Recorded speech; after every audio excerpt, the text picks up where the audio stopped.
Shida kubwa ni kwamba fahamu hauna elimu sahihi kuhusu vyakula, kwa maana kwamba umeshasikia wanga tu ndio mbaya, lakini karibia vyakula vyote unavyokula vina wanga.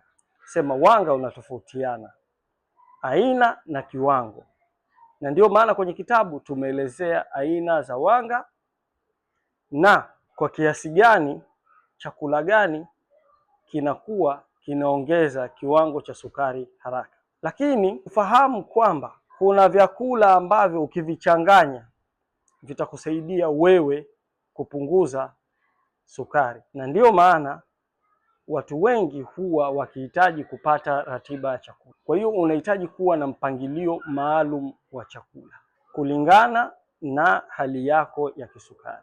Kitu cha tatu ni kwamba huwa haufuatilii na kuangalia kipi ambacho kinafanya kazi kwako vizuri. Umekuwa ni mtu wa kubadilisha kila ukisikia hii ni dawa. Sasa hii haiwezekani.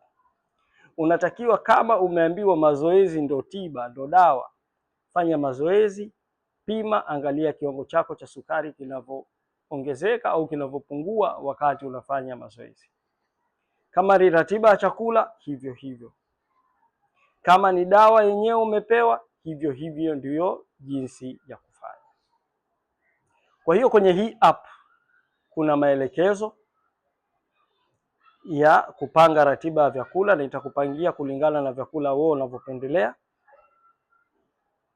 na pia kuna sehemu ya kuweza wewe kurekodi. Kwa hiyo utarekodi chakula gani umekula na sukari imekuwaje, alafu baada ya hapo sasa ndo tunaendelea hivyo. Kwa hiyo huu ndo muda, tumia Keeper app.